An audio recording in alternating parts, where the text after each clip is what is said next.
Hello there. Welcome to Live Irish Myths. I'm Anthony Murphy of Mythical Ireland. This is episode 106. I hope everybody's keeping well. It's been a week since our last episode, and I know that people are suffering from withdrawal symptoms as a result of the lack of daily broadcasts. However, the good news is that the weekly live stream is allowing me to get a lot more done in terms of writing and research. So first of all, tonight, before we start proper, I must talk about the background. And good evening. The Mythical Ireland office / library is undergoing a refurbishment. Over the weekend, all of the books and the files were completely removed into another room. In the next couple of days, the wooden floor beneath me will be lifted, which means that the desk and all the computer equipment and speakers and hard drives, etc., has to be removed as well. So if it's a little bit echoey tonight and it seems a little bit unusual not seeing any books behind me, that's why, and I hope you can bear with me. Fingers crossed, all going well. Next week's episode will feature a full resplendent library and maybe we'll do a little tour. But we'll see how it goes. Let's hope that that's the case. Anyway, I hope everybody's well. As I say, I hope you've been enjoying Comet Neowise, which has been a fabulous sight in the northern skies in the northern hemisphere in the middle of the night. Requires a little bit of dedication. Early hours of the morning, best time to see it between midnight and about 3 a.m. And it's been splendid. We've, as you probably saw, sorry, I'm just going to adjust the YouTube camera. As you probably saw, we had a great fun at Newgrange and Monaster Boys and Drogheda and Laytown, etc. over the past few nights. Didn't go out last night because it was cloudy, and in any case, I was thoroughly exhausted. If I yawn tonight, that's because I have a lack of sleep. Anyway, a very good evening on YouTube to Flower Child, who was the first of the commenters tonight. Stay safe, happy and healthy. Yes, indeed. And you too. Daisy Peters says, hello and Fáilte, Anthony and my dears. Tua de Netflix. Our chat makes me so glad. I'm looking forward to one more exciting episode. Well, hopefully we can live up to the billing, Daisy. Mandy McCurl says, hello, everyone. Hope you're all keeping well and staying safe. I've been missing everyone, so really looking forward to catching up with our Tua de Netflix tonight. Me too, Mandy. And it's great to see you. Jackie Stevenson says, hello, Anthony and the lovely Mythflix to hello, dearest Flower Child, Daisy and Mandy. Good we are together again. Blessings and health to you all. Banachti. Mez Marion says, hello to all. May we all be blessed good folk. Thanks again, dear story sharing, Anthony. No problem. My pleasure. Idiosyncratic says, hello, and Fáilte. That's a funny handle. Archaeoastronomy Database says, hi, Anthony and all the two. Fáilte. Good evening to you. Welcome along. The full Irish GK. After 5 months off work cocooning, my first day back in the city, reality bites and I need to hear tales of the past that guide my future. Well, we'll be glad to try and provide those. The full Irish also says, Fáilte from Tala in South Dublin. Yes, welcome along. Justificus, who is Ronald McFadden, says a big hello from Los Angeles. Going to open the window because it's warm in here. Hello to you, Ronald. Stephen Walker says, good afternoon from Atlanta, Fáilte. And I think I'm up to date. And on Facebook, oh, lots and lots. And oh, my word. Lloyd Stillwell, good evening. Paula Snow Queen says hello. Fáilte. Nancy Elliott says hi. Giagich. Steve Martinson says hi. Hello, Anthony and the Mythflix clan. Fáilte, Steve. Paula Snow Queen, where's the books? You see, I knew you'd ask, and I have to explain. Those bookshelves are going, by the way. So the place will be pretty empty tomorrow. Yvette Tillema says, hi, Anthony and the two. I've missed you all. Yes, the feeling is mutual. Alex Casterton says, good evening. Hello, Alex. What's going on with the library? Yeah, it's being revamped. I ran out of room for... You might have seen, if you look back over the last 50 episodes or 70 episodes, have a look at, say, episode 3, and then have a look at episode 15, and have a look at episode 20 and 40 and 60. And you'll see gradually the books building up and building up. I've just run out of space and need to create more shelves. Louise Sherrill says hello again, Fáilte Louise. Scott Taggart is in the house and is also asking where's all the books. I presume you all caught the explanation at the start. Barbara Barney says hi, Anthony, and hi, everyone. Nice to see everyone again. You too, Barbara. Gillian Smith is watching. Hello, Gillian. Fáilte. Desiree Riley is watching. Hello, Desiree. Fáilte. Melanie Lynn is happy to be here. We're glad to have you, Melanie. Hope you're in good form. Tom King is watching. Hello, Tom. Raymond Lawson says hello. Gia Gutch. Theresa McGuinness says hello all, and also you. You're very welcome along, Teresa. Paula Snow Queen says you're getting a makeover. Well, not me personally, although I probably badly need one. But yes, the library is getting a much needed expansion of shelf space. Ralph Waldron is saying hello and good evening to the two and welcome. Yes, indeed. Ralph, welcome along. Kristen Gray Taggart says, hey, I made it for the live broadcast. Giagiv to all. Thank you, Kristen. Jim Conway is in the house. Hello, Jim. Margaret Ring is watching. Hello, Margaret. Scott Taggart says, so long as Coda didn't eat them. Well, I tell you, as much as he has a ravenous appetite, he'd be doing well to get through that many books. Judith Nylan is watching. Hello, Judith. Lovely to see you. Nick Eska Casterton says, hey, Anthony, hope you're okay. Hello to all the amazing Tua. Yes, indeed. Hello, Nick. Fáilte. Freya Joholm says, Banachty Anton, August the glorious Tua. Freya, it's lovely to see you. Janet Cassidy says, hello, all Giagach. Paula says she loved the comet photos. Thank you very much. Very well worth the effort to. I did actually go to bed on each night, like at 9 o'clock or 10 o'clock to get a couple of hours sleep and then get out of bed. The first night I got out of bed at 1 o'clock or 1:15. Then I realized I better get out earlier than that. So went out at midnight on Saturday night, Sunday morning.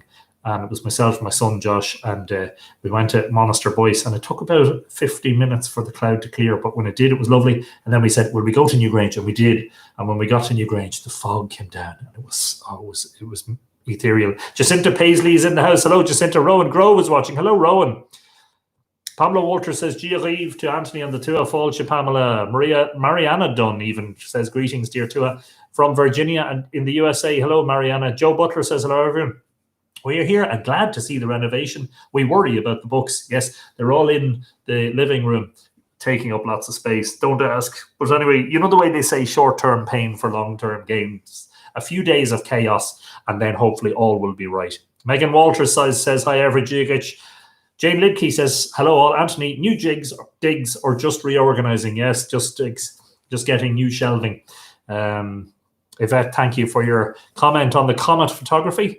Sandra Peterson says, hi, Anthony and the two. I hope you're all well. Fáilte, Sandra. Alwyn Roy Badzek is in the house. Good evening. Hello, Alwyn. Guido Bruce is watching. Hello, Guido. Fáilte. Good evening to you. Samantha Healy says, hello, Anthony. And good evening, everyone. Hello, Samantha. Rowan Grove says, greetings from far too hot Colorado. I see that you're reorganizing the library. Comet photos have been wonderful. Thanks, Rowan. Yes, indeed. Charlene McLean Cosby says, looks so different. Thoroughly enjoyed all the pictures you posted. Thank you, indeed. There's an echo in the room. It's so unusual. I'm hearing my, anyway, I'm hearing my voice twice. Margaret Kiernan says, evening all. What a grey, misty evening. Yes, indeed. Timothy Connor Sullivan says, hello, Fáilte. Joy Buckner Winkle says, hello, all. Tom King says, hello, Anthony and the Mighty Tua. Great sound going on in that room. Hope everyone in good fettle. Yes, indeed, Tom. Great form. I have to read fast because the comments are disappearing. Elaine Dent Lingenfelter. Yay, you're back. Hello from Texas. Hello, Elaine. Trononoa. Desiree says, hello, Anthony and the Tua. I've missed everyone so much. So happy to make this live episode. We're glad to have you here, Desiree. Janet Cassidy says, yes, I've enjoyed the photos of Neowise. I hope to see it here in the US. Brilliant. Kelly Edmiston is in the house. Good evening, everybody of the Magical Tribe. Sunny in Paisley. Talk about the comet, please. When is the next one? Kristen Gray Taggart says, by the way, your pictures of comet are stunning. Thank you so much. Thanks indeed, Kristen. Lovely of you to say so. Richard O'Neill says, Anthony, where are your books? Yeah, in the living room. Aaron Durrett is watching. Hello, Aaron. Janet Moran says, hello, Anthony and all the Tua. Fáilte, Janet. Debbie Daly says, it's brilliant to see you and all the wonderful Tua. Yes, indeed. It's great to be back. Vicky Wallace Suttle says, hello, my lovely friends. And if Evan is with you, hello to Evan as well. Tom Lawler. Good to see a live stream. Well done. LNL. Thank you, Tom. Right back at you. Eileen Nickey says, just came across you. Lochor Ireland. Brilliant stuff, Eileen. Welcome along. Welcome to Live Irish Myths. And you've lots of previous episodes to catch up on, 105 of them, actually. So enjoy yourself. Samantha Healy says, I was wondering exactly the same thing. Yes. Fiona Nagilarua. Fáilte Banachty Gíomh from Red Deer, Alberta, Canada. Hello, Fiona. Patricia McAteer is watching. Hello, Patricia. Anne McCallum says, happy Monday, Anthony and the Mighty Tua. Thanks for the rain you sent over a few days ago. It cooled the place for a couple of nights. Hope you got some sunny or warm weather in exchange. Do you know, it wasn't too bad. The fact that we could see the comet at night was all I needed. I didn't care if it rained during the day. Craig Harrell says, greetings. Hello, Craig. Larissa Kama says, hello, Tua and Anthony. Sunny, warm greetings from Portland, Oregon. It's such a pleasure to be here at Mythflix on this fine and lovely day, and it's also a pleasure to have you along. Tarini Pendleton says, Banach the all, Banach the. Kaylee During says, good evening. The Netherlands is here again. I'm currently working on Carol Keel for next video. Any fun info you've got? I'm so happy to be here again. Lots, but do we have time is the thing. Aaron says, hello, Anthony, and to a hi from the Pacific Northwest. Good to be here again. Always a pleasure, Aaron. Oh, flying through them. Hello, says Patricia McAteer. Great photos of the Neowise comet. Thank you, Patricia. I think I saw one or two from you as well, which were very nice. Porrick O'Comiskey says, hello from Cuchullin's Castle. Hello, Porrick. Hope you're minding the place very well. I've no doubt that you are. Pat Rowan is watching. Hello, Pat. Hope you're well. Karen Smith says, Trononoa, Cumbria here. Thank you. Karen is watching from Cumbria. Una Sheehan is watching. Hello, Una. Snapper Earl says, hello from me. Well, hello indeed. Adina Spark says hello to everybody. Fáilte, Adina. Rex Fortenberry says, hello, greetings to you and the rest of the tour. Fáilte, Rex. Snapper Earl, your comet photos are extraordinary. Oh, thanks. The conditions that provided for those photos were really mystical. Bethany Cutler says, hello, Tua. Fáilte, Bethany. Raymond Lawson has given it all the thumbs up. Okay. Thank you, Fiona. No problem. You're welcome. Maria Rodriguez Doyle says, hello from a very windy Spain. Fáilte, Maria. Windy. That's not something you'd associate with Spain most of the time. Expansion of good shelf space, always a good thing, says Una. Yes, indeed, Una. Enjoy the show on your phone. Monica Mugi Erstad says, hello from Copenhagen. Fáilte, Monica, you're very welcome along. Martin Doheny says, Giagich, Anthony August Tua Galer Conastatu, Tome Gama, August Tosafane, Martin, I hope you're well. Patricia Wardell says, Sláinte from Trieste. Barbara Murphy's in the house. Hello, Tua. Looking forward to this. Tucson, Arizona. It's always a pleasure to have somebody from Tucson, Arizona in the house. But it's an even greater pleasure to have another Murphy along, you know. Vicky says, Evan and I love the pictures of the comet. Brilliant stuff. Hello, Evan. Yeah, echo, says Paula. Yeah, there is actually a bend in some of those shelves, Scott. Mightn't be sort of immediately apparent. But they're well made too, of course, you know. Laura Odomatroy says, good evening, Anthony, and lovely too. Have a blessed evening. You too, Laura. Good to see you. Linda Nolan is saying hello from Phoenix, Arizona. Fáilte. Kirsten Salisbury is in the house and says hello. Giagich Ross Megan says hello from Portugal. Fáilte, Ross.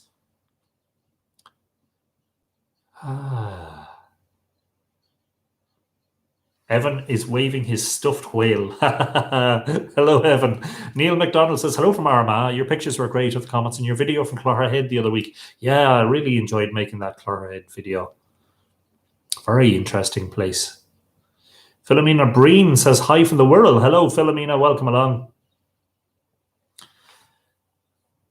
Denise Murphy is still catching up on the old videos. Great stuff. You see, that's the thing about coming late to the show, is that you've all that catching up to do. Hence why Margaret calls it Mythflix. Looking well in spite of your sleepless nights, comment watching, says Veronica. If I start yawning in the middle of this episode, you'll know exactly why.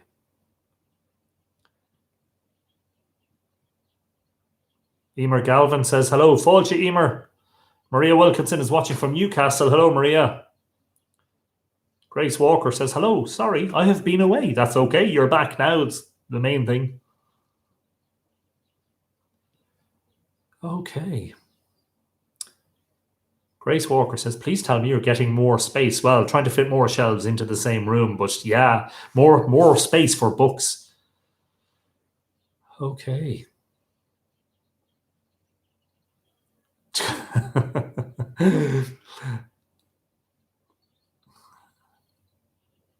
Neil Hughes says, Trononoa from Coatbridge in Scotland. Mary and me all set. She has her tea, so all is well. Yes, indeed. All I have tonight, I have to be honest, is a glass of water. Nothing special, but you know, enjoy your tea, Mary. Yeah, you're right. Snapper Earl says I should have pretended. I should have said nothing about the books and pretended it needed an explanation. Where are we now? 15 minutes. Let's go. Cathal Mon says hello from Donegal. Fáilte. Julie King says hello all. Julie, looking forward to tonight. Rebecca Kichta Miller says hello from Pittsburgh in Pennsylvania. Hello, Rebecca.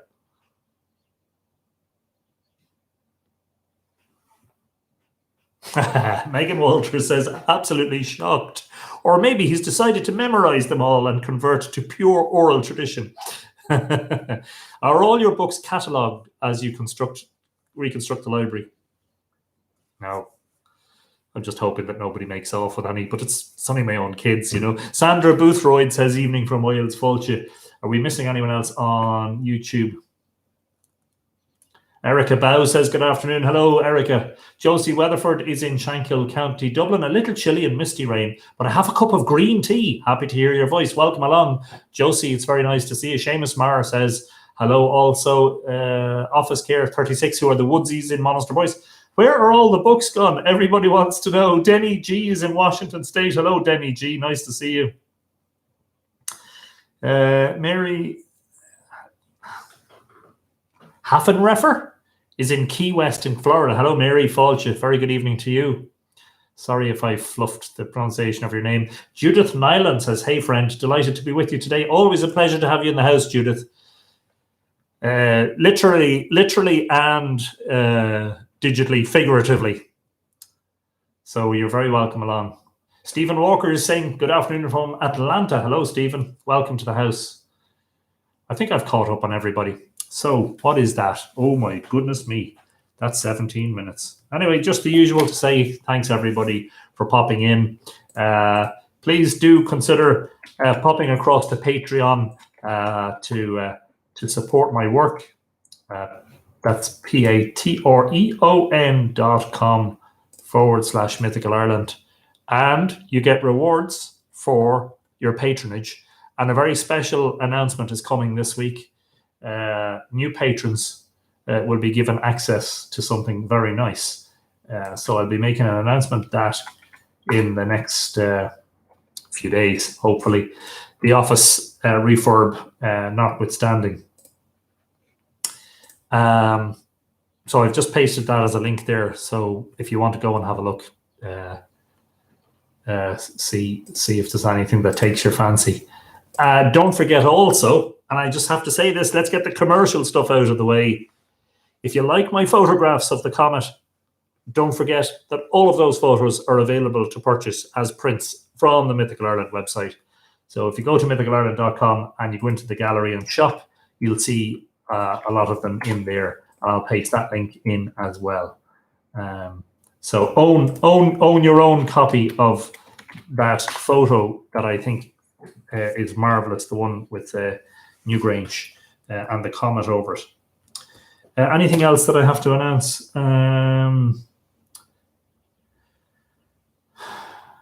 No, not that I can remember immediately offhand. Yes, indeed. Naked bookshelves are scary. Adam Murray Porter's in the house, as is Robin Edgar. Hello, guys. Good evening to you. Patricia Langton, I think I mentioned.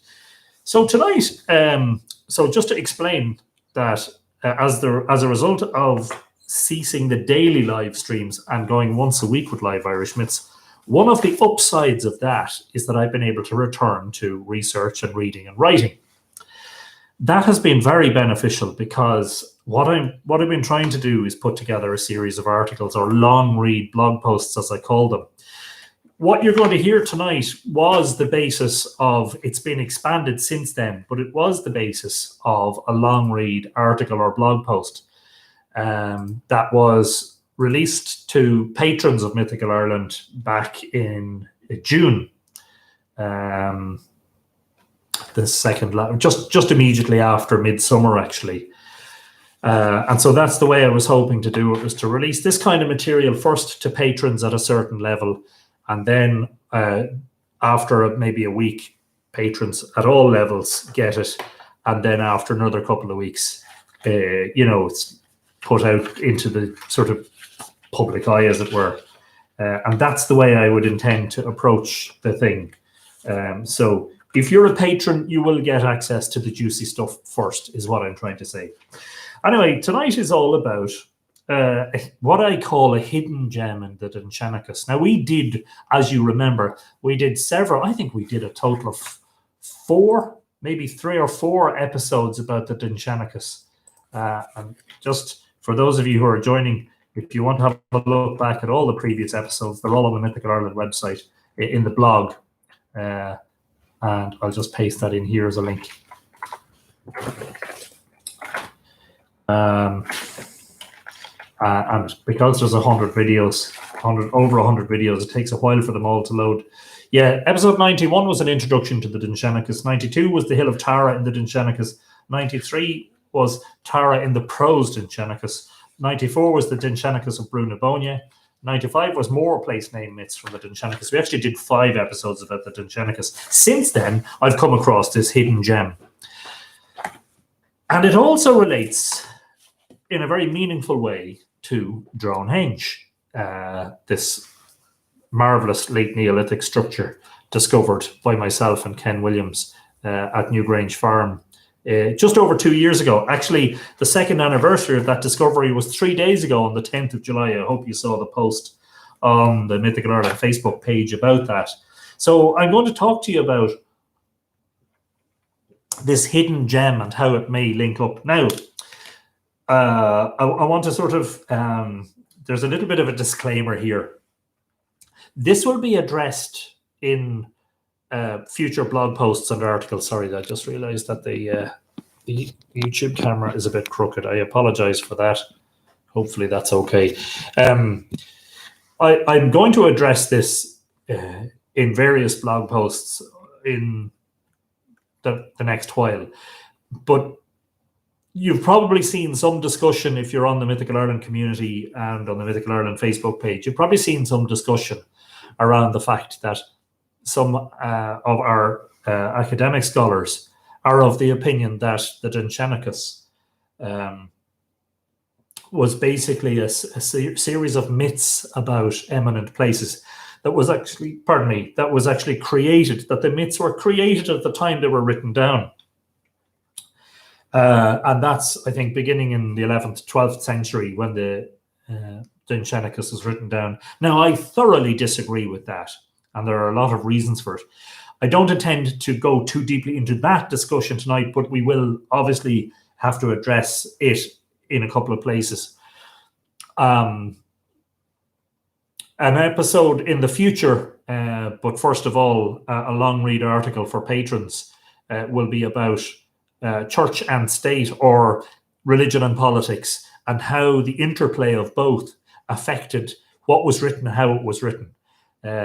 And, you know, this idea that because the Dindshenchas of Doubt, for instance, mentions the Tower of Nimrod, the idea then being that, well, because it mentions the Tower of Nimrod, we know that that is, you know, a biblical reference from Genesis, the place, the Tower of Babel, or the place where the languages were confused, etc., etc. That there are some scholars who think that that means that the myth was only written by the monks and that they were making it up on the spot. I thoroughly disagree. I believe that a fair number of these stories actually go way back into the mists of time. Can we ever prove that? I don't think so. There is a certain amount of difficulty with it, in that just because the milieu or the setting of your writing it down causes or ingresses into the myth, that does not mean that the whole myth is therefore a contrivance of the era in which it was written. Anyway, let's talk about this hidden gem. Now, at the time I was writing this, I said in the past few days, so this is around midsummer or just a little bit afterwards, I found a hidden gem in some medieval stories about ancient Irish place names. One that I wish I had known about when I was writing my book, Dindshenchas, the story behind the remarkable discovery at Newgrange. And the fact that I didn't know it means that at some point there'll have to be a revised and updated version of the book. But that's good news, I suppose. Oh, I knew there was something else. Island of the Setting Sun. Yes, we'll have to talk about that before the episode is finished. But I don't want to distract us from the current course. I made a special effort to get my hands on the translations of the Dindshenchas, which had been undertaken by the prolific scholar Whitley Stokes and published in a French academic journal known as Revue Celtique in the late 19th century, actually in the 1890s. These prose tales, many of the Dindshenchas, are in metrical or rhyming or poem format, are contained in a manuscript preserved in the library of the University of Rennes in France. Dindshenchas is a combination of Irish words, dind, meaning a noteworthy place, and shenkasa, meaning old stories, ancient history, or tradition. And so I did go to a special effort to go through the piles of books in the other room to retrieve the ones in question. And so here we have, now these are facsimile reprints, Revue Celtique, volume 15. I think a certain number of these are available as PDFs on either archive.org or Sacred Texts. I think it's archive.org. Some of these are available, but I wanted a printed copy. So this is what Revue Celtique used to look like. And the editor was H. Darbois de Jubainville. That's a real tongue-twisting French name if ever you heard one. So this is Tome 15, Volume 15, published in 1894. And then there was a follow-on series in the next year's Revue Celtique, which is Volume 16 in 1895, or Tome 16, as they say. Revue Celtique, fondé par H. Gaidos. Oh, no, I'm not even going to try. Some of the French scholars are going to be laughing. So the way it was published was Stokes's articles. Stokes obviously wrote one big long article. It's not an article, sorry. It's a translation. So he gives the Irish and the English in each case of the Reine Dindshenchas, the prose Dindshenchas. And he translates them all, and there's an index or a contents page at the beginning, and a very brief introduction, telling you about the translations. And then they're scattered in fragments throughout the two volumes. But I tell you, very, very well worth, I think anyway, having on the library bookshelves.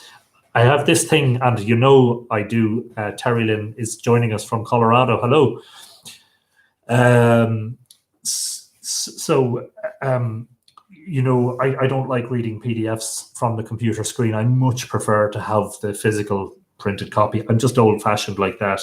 And I just find, actually, that I can pick up information more easily in a printed version than I can on a screen. And I work in newspaper journalism, and for quite a lot of my career, I've been a sub-editor. I've been a reporter and an editor, but I've done a lot of sub-editing and copy editing.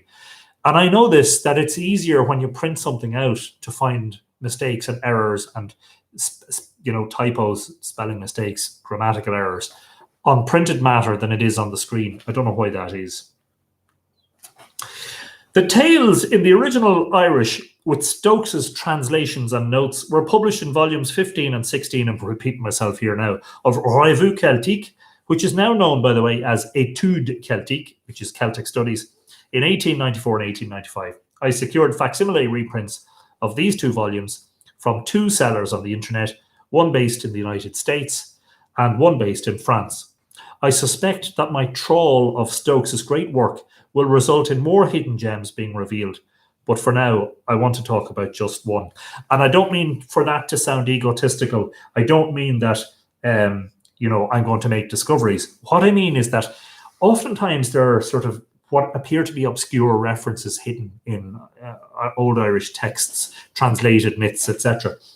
They may not make sense at the time, but this one makes a lot of sense to me, and I'll explain it to you. So this is one that I found while browsing, story number 65, which is about Rath Crochan, or you'd know that as Rath Crochan, or Crochan E, which is a very large complex of monuments in modern-day County Roscommon. Queen Maeve's home territory in the Táin. So I'm just trying to find the page number. So it's story number 65. And I think it's back here, if I can find it. Yes. So there it is. Look, Rath Crochan.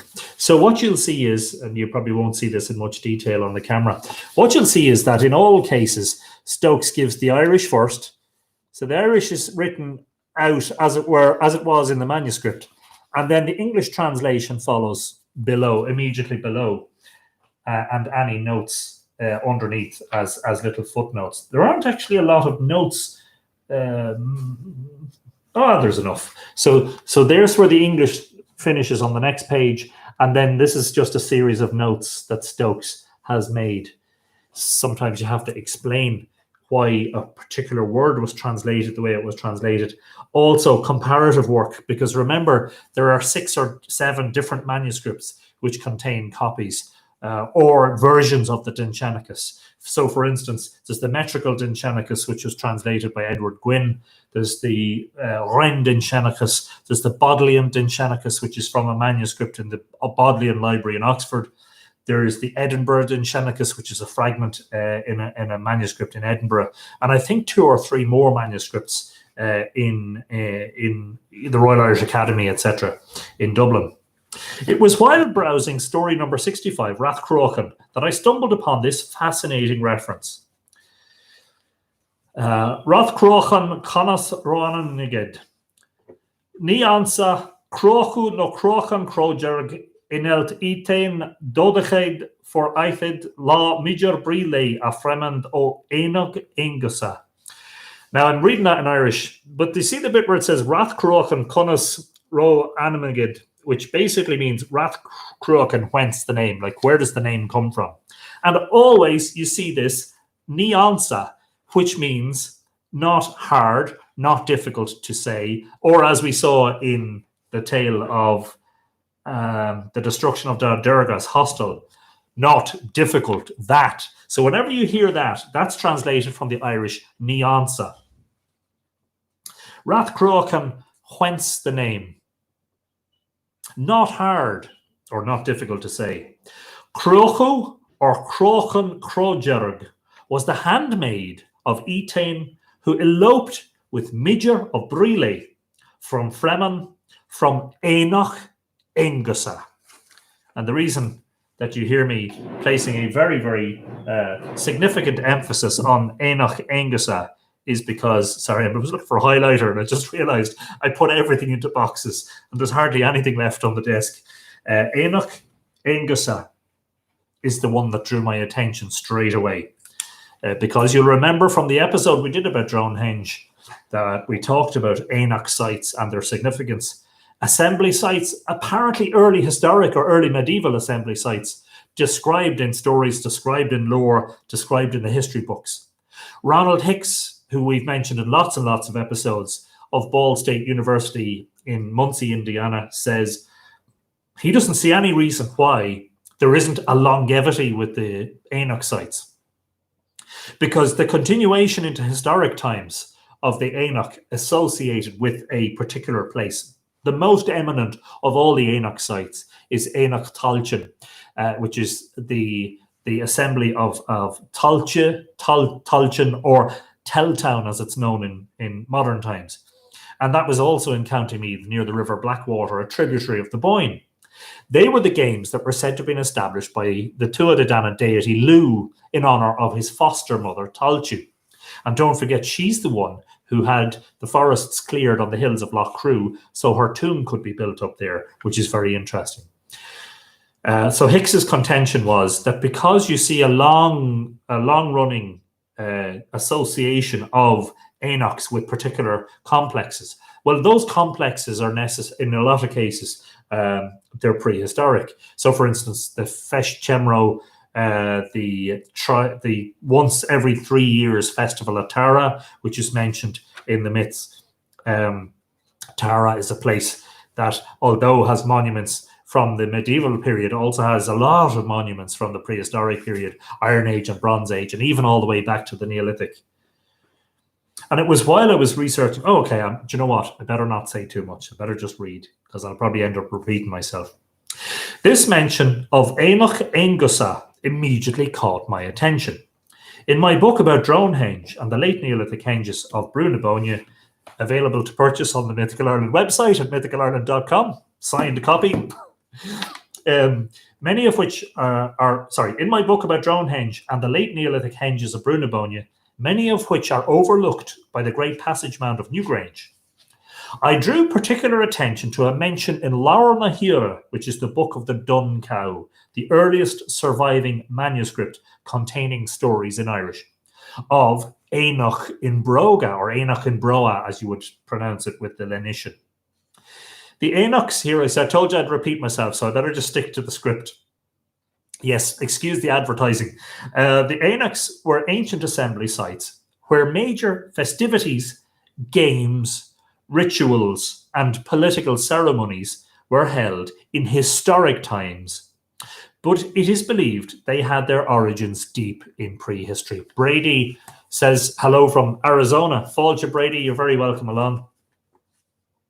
The three major Oenach sites, according to Laur na Hira, were Oenach Cruachan, Oenach Talchan, and Oenach Oengusa. These assembly sites correspond with major monument complexes at, in the first case, Rathcrohan or Crochan E in Roscommon, a major archaeological complex in Connacht; Telltown, the site of the Irish Olympic Games, a monument complex in County Meath; and the now famous World Heritage Site of Bóinne. Hello, Pat. Pat Rowan is commenting. Good to see you. Jim Whitty's in the house. Fáilte, Jim. It was at the latter, Bóinne, that Ken Williams and I discovered a hitherto unknown late Neolithic complex of giant timber monuments in the summer of 2018 during a drought, the aforementioned 2-year anniversary of which was 3 days ago. And what an interesting time it's been. The academic literature about Newgrange, Knowth, and the Bend of the Bóinne Monument Complex is notable for its lack of attention to this critical reference to Oenach Oengusa in the manuscripts. And the reason I'm saying that is because, as you can imagine, I've read reasonably extensively, certainly all the books, most of the books that have been written about Bóinne, maybe not all of the archaeological papers, but quite a lot of them. And I don't think I had ever, until I had seen this reference in the story of Aided Na E, which is the violent death of Oenach, which is a story in, North E. I keep getting that mixed. I say Oenach instead of Na E. That I had never seen a mention of this Oenach Oengusa previously, or Oenach Oengusa. I had never seen it before. And I was really surprised at that. Because surely if there was any suggestion that there was an Oenach at Sheedenbroga or Bóinne, that would be significant, because that would suggest a monument complex, larger than what we see there, notwithstanding the fact that there are several embanked henges at Bóinne, and they have been very obvious in the aerial photographs and on the maps for decades. Perhaps that oversight stems from lack of knowledge of the true extent of the late Neolithic henge or embanked enclosure complex at Bóinne prior to the drought of 2018. In other words, when archaeologists were writing about the Bóinne complex prior to the discoveries of 2018, we didn't know about this fairly significant late Neolithic phase. We knew there was a late Neolithic phase, we just didn't know that it had this huge extent. And of course, the monuments are gigantic. There are several gigantic monuments, the Riverside Henges and the Dindshenchas and the Great Palisade, and even the 4-poster that Ken found in the top northeastern corner of the Dindshenchas field is the largest 4-poster monument ever discovered on the island of Ireland to date. And so not knowing that they were there before 2018 Perhaps it was a case that, there was an awareness of this reference of Oenach and Broga, but maybe they didn't know the extent of it. I don't know. That prolonged lack of rainfall, that's in 2018, led to an abundance of crop marks becoming visible by drone, which revealed a significant previously unrecorded assemblage of impermanent structures on the alluvial terraces located between Newgrange and the Bóinne, which completely forgives archaeologists for not knowing they were there in recent times, because they were basically invisible, because a lot of these monuments had been built from timber, from wood, from boughs of oak, planted into not planted as it were, placed into holes in the ground, and they had rotted away at some point in the past and left pretty much no visible trace, except that provided in rare drought conditions by crop marks. The modern archaeological literature about the monuments of Bóinne Bóinne places a particular emphasis on the fact that the major passage mound or chambered cairn monuments were tombs. This is somewhat understandable, because it seems obvious that the great mounds of Newgrange, Knowth and Dowth were built to serve as places of burial, notwithstanding the fact that they may have had significant other uses, including as monuments aligned to astronomical events. Kathy May Deo is in the house. Fáilte. Hello, Kathy May. And hello, Kelly Edmiston. Hello to you. But the wider picture, in terms of a ceremonial, monumental landscape incorporating human ritual, sports and political events, receives much less prominence. I would say, actually, it receives very little or none at all. And I'm not criticizing archaeologists. That's not what this is about. The Dindshenchas mention of Oenach Oengusa is very important. It suggests that there might have been an assembly at Bóinne Bóinne dedicated in honour of Henges, who is one of the chief deities associated with the monument that we know as Newgrange, formerly called Siad Broa or Siad Machanogue. Machanogue being the young son, which was his nickname, his epithet, because of the miraculous nature of his birth.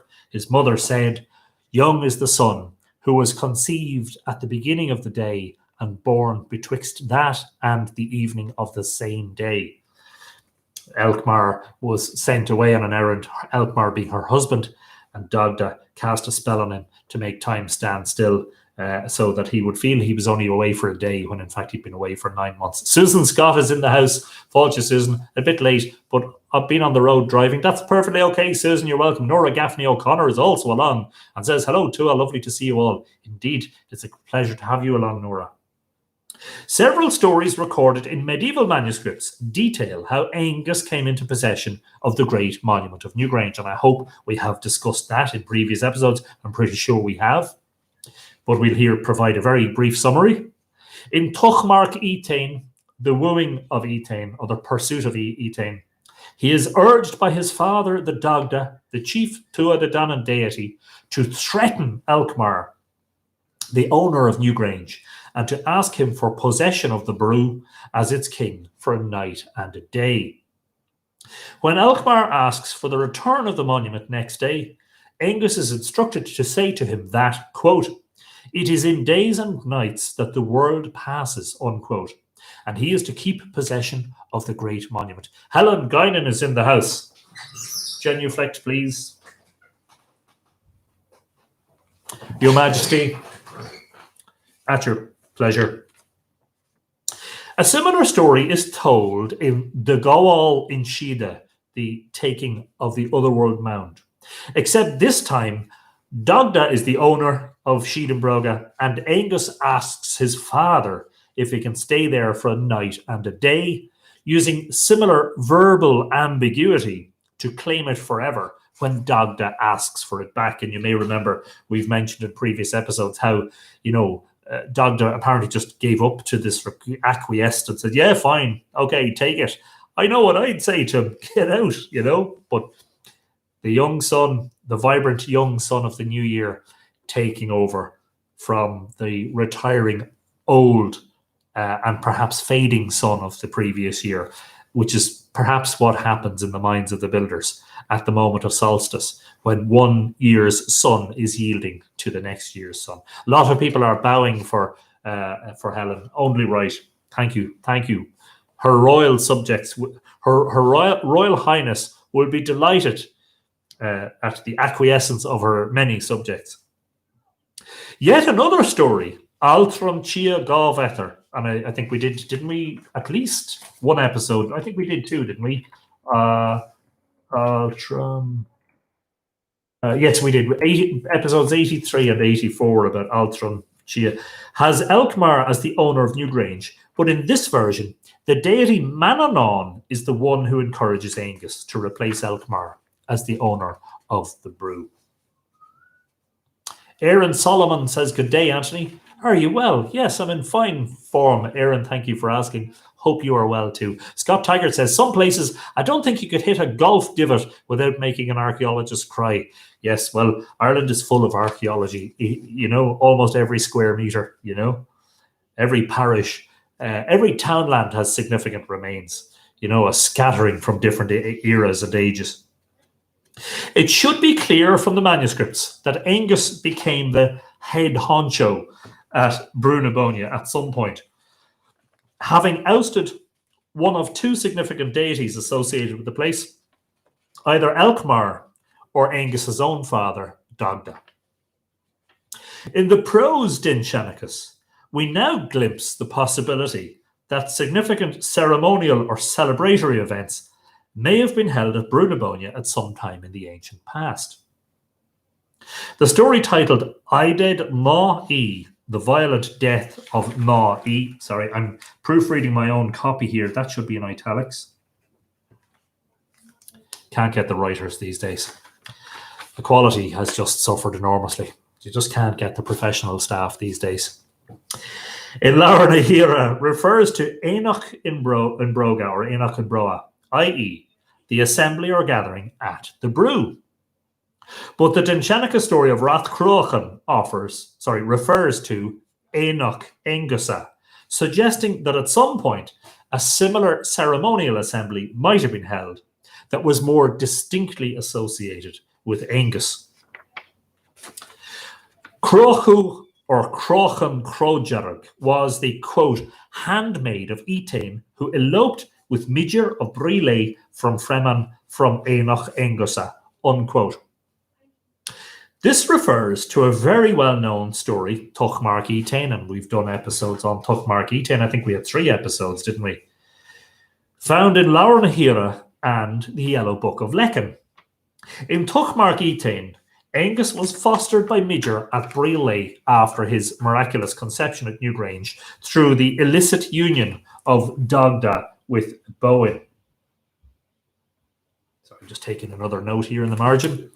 These will be like monks' glosses, you know, the scribes' glosses in the manuscripts. Bóinne was married to Elkmar, the owner of Newgrange, but Dagda sent him away on an errand that would last just one day, but which, through the work of Dagda's great magic, stretched out to 9 months. Henges was reared by Midger at Bríle for a period of 9 years after his birth, until Treath, another fosterling of Midger, made fun of Henges on account of the fact that he did not know who his parents were. Henges asked Midger about his parentage, and Midger told him his parents were Echu Olahar, or Yochi Olahar, also known as the Dagda, and Ethna, another name for Bóinne, the wife of Elkmar of Newgrange. And remember in the story, Altram Chia Gavether, Ethna is the one who is converted to Christianity in that tale. And so I did say, didn't I, that there are 2 distinct halves to that story, Altram Chia Gavether, the fosterage of the house of the 2 drinking vessels, that, you know, the first half of it, I think, is more original, and the second half is more the scribe's effort to Christianize the whole story by taking this very pagan deity figure from Newgrange, Ethna, and, you know, basically befriending her with, you know, the monk or the priest, and reciting her prayers and not eating Tua de Danann food anymore. And she's converted, and then she dies, you know. What about they all lived happily ever after? Doesn't seem to happen a lot of the time. Midger and Henges went to Uisneach to see Echu or Dagda, and Aengus met his father there. Remember, Oenach is the centre of Ireland, the sacred centre.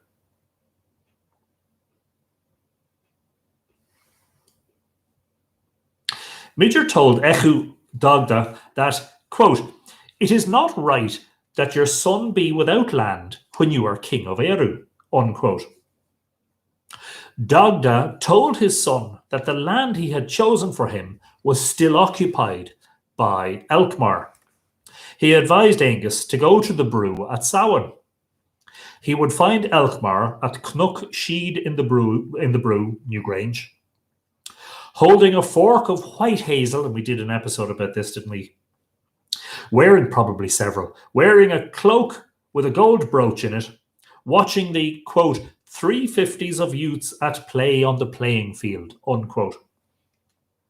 Now, this reference to a playing field is very important.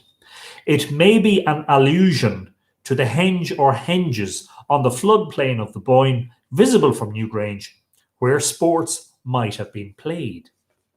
And of course, I cover that in a chapter of Dindshenchas, the story behind the remarkable discovery at Newgrange. On the advice of Dagda, Aengus requested to be the king of the brew for a night and a day, or a day and a night. Elkmar agreed. The next day, Elkmar returned to claim the land.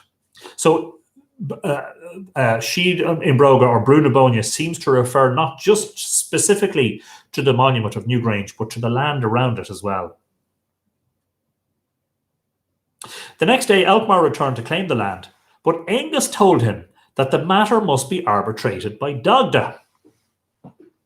In a judgment which cannot by any means be said to be impartial, Dagda found in favour of his son, and Elkmar was given a land in compensation, quote, that is no worse than the brew, unquote, at Cletchuk, where, incidentally, he would still be able to see, quote, the boys from the brew playing before you every day, unquote.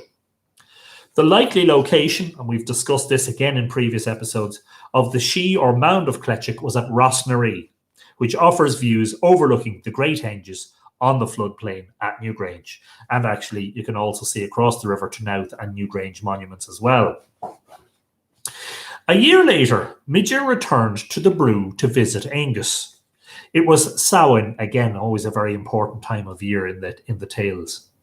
And there were two groups of boys playing before Aengus, with Elkmar watching from the mound of Cletchuk. So Elkmar is still able to watch the games, presumably happening in the Henges. So Aengus has now taken that position, that lofty position at the top of the ridge once occupied or formerly taken by Elkmar.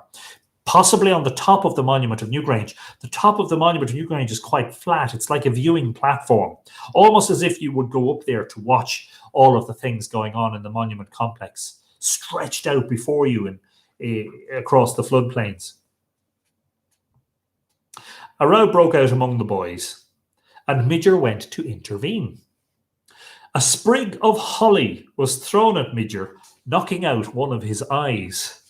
It must have been more than just a sprig, to knock out one of his eyes. Midger was distraught, but Aengus offered to have him healed with the help of Dindshenchas and invited him to stay at the brew for a year. And of course, Dindshenchas is the leech or physician or healer of the Tuatha Dé Danann.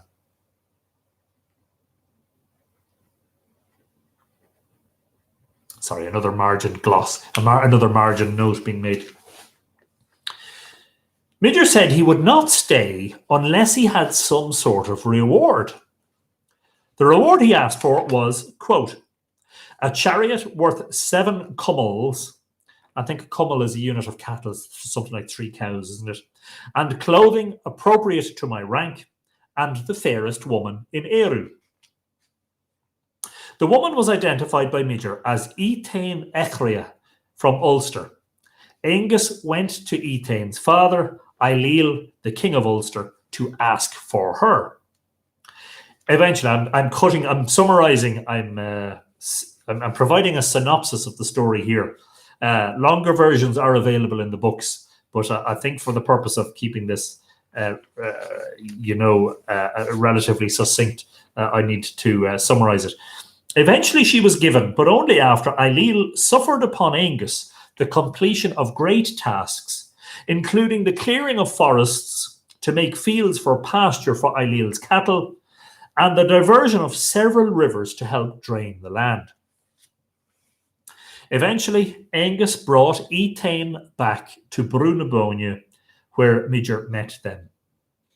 Midger and Etain slept together that night, and obviously that sleeping together is at Bóinne. They sleep together at Newgrange, which is very important. It's also very important to the other very long read article that I released this week about the incest in Irish myths pertaining to Newgrange, that in fact there are no fewer than 3 myths pertaining to Newgrange, which involve kings and incest. Very interesting, that. As promised, after receipt of his reward, he stayed for a year at the brew with Henges, returning to his own land at Bríle after that.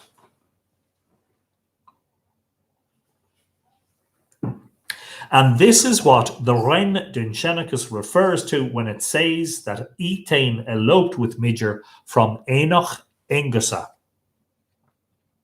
Oenach asked for the kingship of the brew from Elkmar at Samhain, when there were boys playing in the playing fields. I refer to those playing fields as terms or references or allusions to the Henges or the assembly sites. It was 1 year later when Midger came to the brew to visit Henges and received his injury. So in other words, it was Samhain again, the time of great festivity in ancient Ireland. Samhain was one of the great festivals, marking the beginning of winter. After receiving Etain as part of his reward to recompense for his eye injury, Midger stayed a year at the brew, so when he departed with Etain to go to Bríle, it was Samhain again, and undoubtedly there were games and festivities in the playing fields, or Henges. So when Etain eloped with Midger, she did so from Oenach Oengusa. Can we deduce from this brief mention in the Dindshenchas story about Rath Crochan that there was some sort of annual gathering at Bóinne sometime in the ancient past, and furthermore that it was known as either Oenach in Broga or Oenach Oengusa. Oengusa or Oenguso, it's spelled Oengusa in the Dindshenchas, but Cashel Oenguso, which is a monument mentioned in the Metrical Dindshenchas, the Cashel of Henges is Oenguso, so it seems to vary the spelling, which I think we've had that before in several episodes where the monks could spell the same word several different times on one page. Sorry, spell it several different ways on one page. There is a specific mention of games at Samhain in the Bodleian Dindshenchas, and remember that's the manuscript contained in the Bodleian library at Oxford University. A collection of prose stories representing about 1/3 of the total prose stories contained in a manuscript, here I am repeating myself again, in the Bodleian library at Oxford, marked Rawlinson B506. Helen Guinan, I should tell you that if I sold all of those books on eBay, what could I do? I could probably buy myself a very decent car. I could probably go on a world cruise if COVID-19 wasn't such a problem. But I have no intention of selling them. They're all in safe storage in another room until the new shelves are in place. Here, the story about Cnova or Cnogba Nouth, one of the great mounds of Bóinne, differs a little in the detail compared with the Metrical Dindshenchas. And I'm quoting here from the Bodleian Dindshenchas. Englic, daughter of Elkmar, loved Henges Macadog, and she had not seen him. They held a meeting for games there between Clechach and Sheed and Broga. The bright folk and fairy hosts of Ireland used to visit that game, every Halloween. Now, there's a footnote here that I have to read. When you see Halloween as a translation, it is almost always translated from Echa Hauna, or the night of Samhain, which is it's different. You can't say that it's Halloween, because Halloween is a more modern continuation of the same thing. But saying that Samhain equates to Halloween is I think a little bit of a stretch. And sorry, the note there is for Halloween reads Samhain. Having a moderate share of food, to wit and nut. So this is a curious one, and you'll know from the episode we did about the Dindshenchas of Nouth, or the stories about Nouth and Douth, that there was the story about Henges placing the blood red nuts of the forest on the ground. And here we have a reference to the hosts who are all taking part in the games, but only having a moderate share of food, a knowle or a hazelnut. Here's one these are actually, I have a bowl of them here. I have moved them out of the office here, or the library. And these were grown right beside the Bóinne at Rossnaree. And so that's all they had. And I think that bit is a bit bizarre. They only had one nut each to eat. From the north went 3 sons of Jerk, D-E-R-C, son of Ethaman, out of She Findebrach. And they eloped with Elkmar's daughter, that's Englic, going round the young folk without their knowledge. So just to explain, what appears to be happening here is that while Henges and the rest of the boys, because it usually only mentions boys, I'm sorry, apparently the girls didn't play sport in prehistory, I'm not sure. That while the games were taking place, 3 sons of Jerk came out of She Findebrach, and basically it says they eloped with Englic. They kidnapped her, they took her away, going round the young folk without their knowledge. So in other words, they made for Nouth, going around in such a way as not to be seen from the assembly site, or the henges, or the playing fields. When they knew it, they ran after her as far as the hill named Knova or Knogba, and that is Henges and the boys. Great lamentation they made there, and this is the feast that supported them, their gathering. The nut was basically their feast at this gathering. Great lamentation they made there, and this is the feast that supported them, their gathering. Hence, Knogba, that is Knoguba or Knoguva, nut lamentation, from the lamentation they made at yon gathering.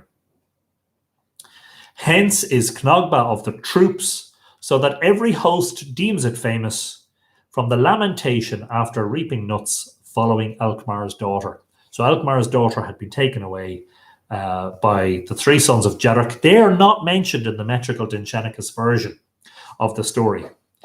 And it's very interesting. The word Halloween in Stokes's translation is rendered from the Irish Coch Echa Hauna, which means every Samhain night, or in other words, at Samhain every year.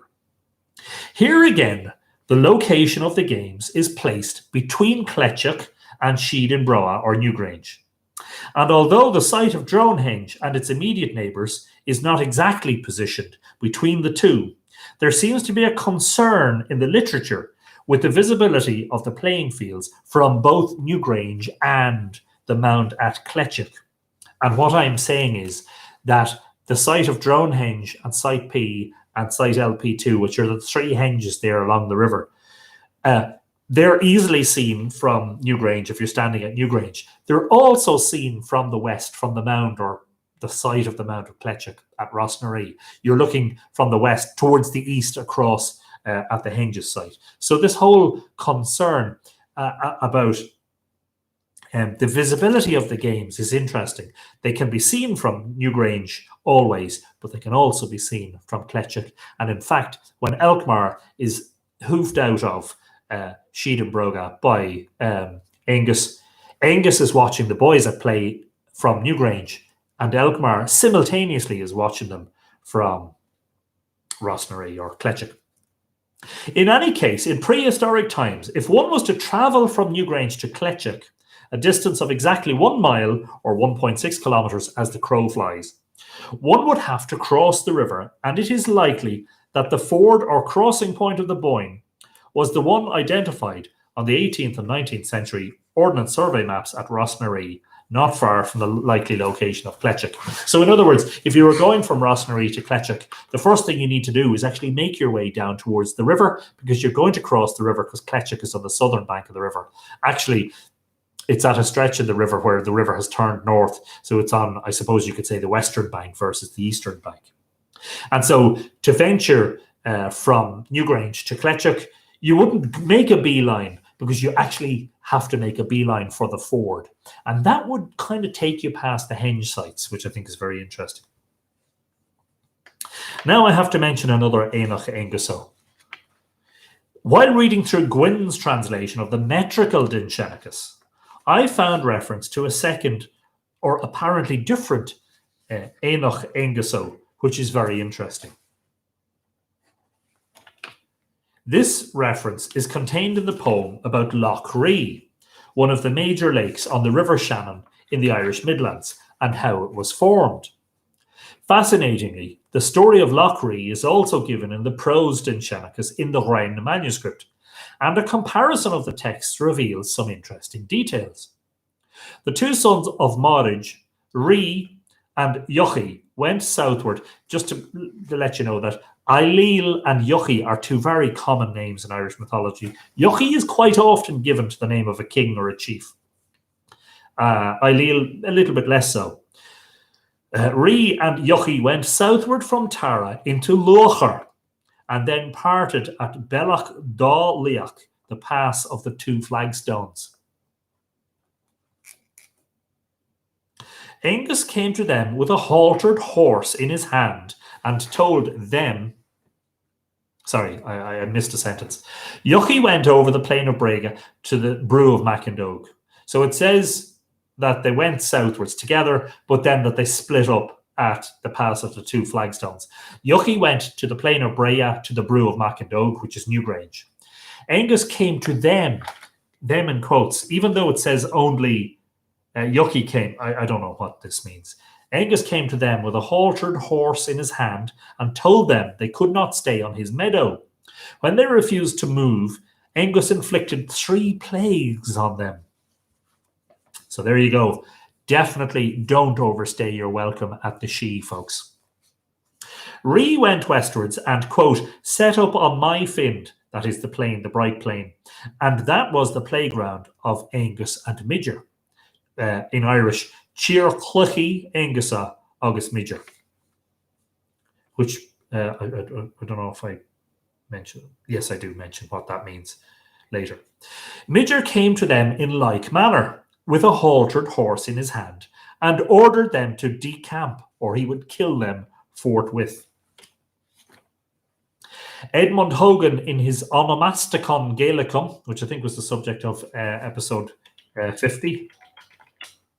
Yes, indeed. See how I remembered that. Onomasticon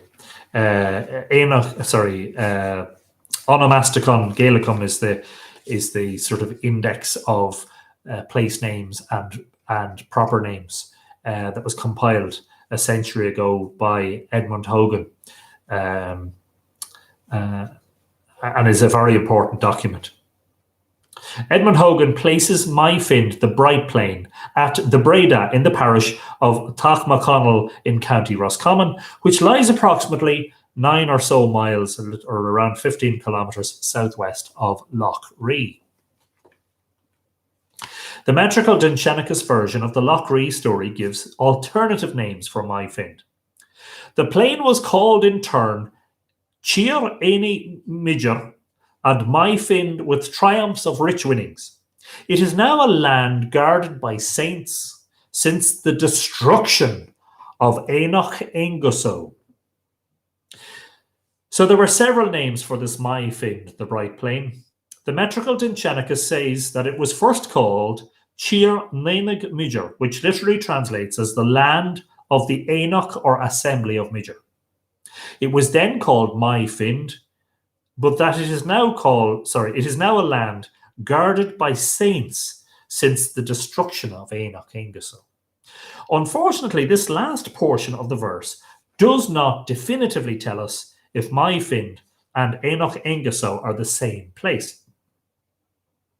Wren calls the place Tír Chluiche Oengusa agus Midger, literally meaning the land of the games of Aengus and Midger. If nothing else, this comparison of Wren and metrical Dindshenchas passages demonstrates the link between games and Oenachs/assembly sites. This connection between the Oenach sites and games is further accentuated in the regional prophecy Bóinne in Scoil, composed in the 9th century but revised in the 11th. Conn ascended the royal rampart of Tara early in the morning before sunrise. That is Conn of the 100 battles, Conn Céad Cathach. I might just add that in. Again, still proofreading while I'm reading. He ascended the royal rampart of Tara early in the morning before sunrise and stepped on a stone which cried out loudly so that its scream was heard throughout Tara and the whole plain of Brea. His druid tells him that the stone is called Foil and makes a prophecy. Quote, "It is in Tara, in the land of Foil, that it has been placed. It is in the land of Talchu that it will remain until the day of judgment. It will remain forever in the land of Talchu, that is the land in which there will be a games assembly for your descendants, as long as there may be sovereignty in Tara." This compound word, games assembly, hyphenated, games-assembly, is translated from the Irish Oenach Oengusa.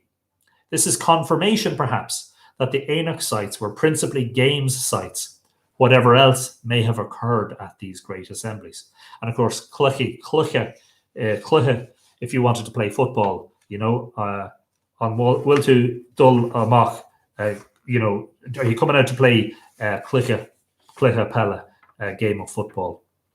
And so the article ends there with the idea that the Oenach sites were actually principally sites for games, as well as probably solemn ceremony. And if we are to take our cue from references to Oenach Talche and Feis Temro, there would be political events, there would be declarations, there would be the king, of course, always attended with his retinue. There would be probably trade, a certain amount of trading of goods. There would be music and poetry and celebration. Horse racing is another thing that's mentioned often in association with the Oenach sites. But anyway, as I say, I'm kind of disappointed on the one hand that I did not know about this reference, because I only acquired these Revue Celtique volumes in the past couple of months, that when I was writing the Drone Henge book last year, that I didn't have those, or I hadn't seen that reference. I didn't have those to hand. So therefore, that reference to Oenach Oengusa slipped my notice.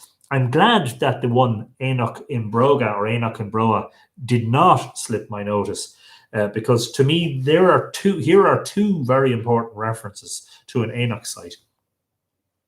And it's curious that seems to have been largely either completely missed or largely overlooked in the academic archaeological writings about Brú na Bóinne, which I'm surprised about. I imagine that that record will be updated, perhaps, in light of the more recent discoveries pertaining to those great monuments that we know were there at some time in the past, probably in the late Neolithic. We won't know that for definite until we dig them and retrieve datable evidence from them. But it is assumed as a given, as an almost certainty, a 97.562% certainty that Drone Henge and LP2 are late Neolithic structures.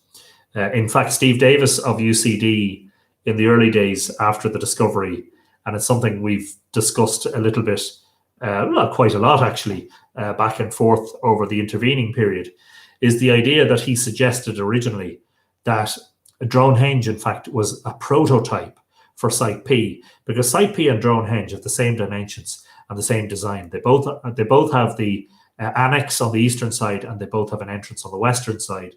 And it would appear that, and I've speculated in the Dronehenge book again, that Dronehenge was like the timber version of the later embanked version. And I think it was realized perhaps after a while that, hang on a second, lads, you know the way we built, perhaps the timber supports were supports for these poles or posts. Perhaps they were supports for tiered seating for watching the great assemblies, right? That after a while, because timber is an impermanent thing and wood rots, that after a while they had to replace so much of it that they realized, lads, I'll tell you what, why don't we just build one out of earth? So hence, right beside Dronehenge to the east, a little bit to the east, you have exactly the same sized monument with the same design, except for instead of building with timber, they built with earth and stone. And hence, your tiered seating idea, you suddenly have a grass bank to stand on rather than wooden platforms. Much easier to maintain. And you see that most dramatically of all at the Douthhenge, site Q, which is the largest of the henge sites, the largest of the embanked henges at Bóinne Bóinne, and one of the largest henges in Ireland. That you can see it up when you're standing on the banks. And you see it, somebody's mentioned Park Tolchin, but certainly you see it at the county grounds here in Drogheda, the O'Rahilly's GAA pitch, where there are grass banks that you sit or stand up on to watch the Gaelic games. Do you know what? I've said it before, and I think it is something that cannot be overemphasized. And that is the fact that us human beings, we haven't changed all that much in 5,000 years. At the end of the day, we still have certain physical needs, food being the primary one, a need for love and affection. In some cases, it seems that, adultery was a thing in prehistoric and pre-Christian times as well. But we have a need for games and celebration. We also have a need for spiritual matters fulfilled, perhaps, by some of these events. But anyway, that is the hidden gem. It's not so hidden anymore. But the reason I call it the hidden gem is because when you're reading about, an assembly site and a complex of monuments at Bóinne Bóinne, if you had said, where would you start? Well, you would start in the Dindshenchas, but you would start in the metrical Dindshenchas poems about Bóinne Bóinne. You wouldn't expect to be starting to look in a place like the prose Dindshenchas of Rathcroghan in the west, referring to events in the east, which is why when the library is refurbished and when the work is finished and everything's back in place, I hope to get back to more study, because I believe that the Dindshenchas, the prose Dindshenchas, and of course the poetic Dindshenchas, will reveal more hidden gems like this. I've absolutely no doubt about it, in fact. And I think it's not so much that they're hidden, it's just that previous to now, those connections haven't been made. Something that is mentioned in a story in Laura Nahira, Ided Na E, you wouldn't perhaps expect to be listing. You would expect that in Seanchas na Relic in the same book, which is the list of the prime relica, or the primary or principal burial sites of Ireland. But in fact, you also see them listed in this obscure tale about the violent death of Na E and his burial. I did Na E August Adnacol, his burial. And just like that, you would expect to start with the Dindshenchas stories of, for instance, Nath and Douth and Bóinne Bóinne to be the absolute, one-stop shop for information about the monument complex of Bóinne Bóinne. But in fact, no, we find references to it in other stories. So I'm going to keep digging, and I thank you for your patience in that regard, but I also thank you for your help. Don't forget that if you want to help, become a patron at patreon.com/Mythical Ireland. and get rewarded at the same time. It's not nothing for nothing or something for nothing. It's something for something. In the meantime, the comet photos, don't forget that you can actually acquire prints of those. Island of the Setting Sun, I just wanted to mention, I have received the corrected proofs from the publisher. And I just have to, basically what I have to do now is to compare my proof with the corrected proof and make sure all the corrections are made and that everything is in the right place. And pretty soon, within the next couple of weeks, we'll press the green button, we'll give the thumbs up and the green light for Island of the Setting Sun 2020 to go to print. Following which, when I get copies into my hand, the very first of the books that will be posted are to all of those of you who have pre-ordered on the website, and that link I am pasting in as a comment beneath here on YouTube and on Facebook. So if you want to pre-order your signed copy, get in now. Also to say, I've seen several people saying they've ordered it on Amazon. No problem about that, but just be aware that Amazon will not have copies until late November. I'm hoping to have copies in early to mid-August. So just bear that in mind if you're ordering. In the meantime, do as we always do, folks. Please remember that there is still an epidemic out there. It hasn't gone away anywhere. There are new lockdowns in some European countries. In the United States, it seems to be completely out of control. And across the World Health Organization is reporting, in fact, the greatest daily increase in cases in the past number of days. So this thing hasn't gone away. We still need to be doing all of these things. Wash our hands, use hand sanitizer regularly.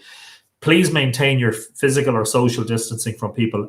2 meters is the recommended distance in Ireland. If you're outside, please wear a face mask. Don't worry, don't be conscious about how you appear. It's not about that. It's not about appearance. It's about keeping yourself safe and keeping other people safe. In Ireland, I would have to say, by and large, about 4/5 of people are not wearing masks. Only about 1/5 of people are wearing masks. It's not enough. So please do your part. It's not just about whether you think that you might be immune or whether you think that you could deal with it if you got it. You may never develop symptoms, but you may very well pass it on to a dozen or 2 dozen or 100 people or 1,000 people. And that's the thing that needs to be remembered. Some of those could be friends and relatives of yours who maybe don't have the same immune system as you do. And you never know. In any case, you might get very ill as a result of contracting it. I don't want to get it. I'm doing as far as I can the most to make sure that I don't get it. Join us again next week. Hopefully, all going well, the library will be complete and resplendent and full of books. Hopefully, fingers crossed. In the meantime, stay safe. If you have any questions pertaining tonight, drop me an email at mythicalireland@gmail.com. I ask you not to try to send me a Facebook message on my personal Facebook account because I likely won't see it. And I don't like people who are not my friends contacting me that way. Please contact me through Facebook messaging on the Mythical Ireland Facebook page or by email on mythicalireland@gmail.com. In the meantime, stay safe.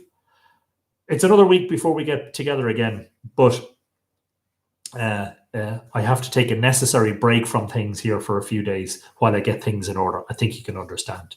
Thanks for popping in tonight. It's been my pleasure, as it has been since the 12th of March, to welcome you all along to the house. In the meantime, Kolusov, sound sleep, Ikawa, good night, or Majinwa if you're in the morning time or wherever you are, and Slán Gafol, which means bye for now, which means don't forget to come back for the next one. Take it easy, folks. Bye-bye.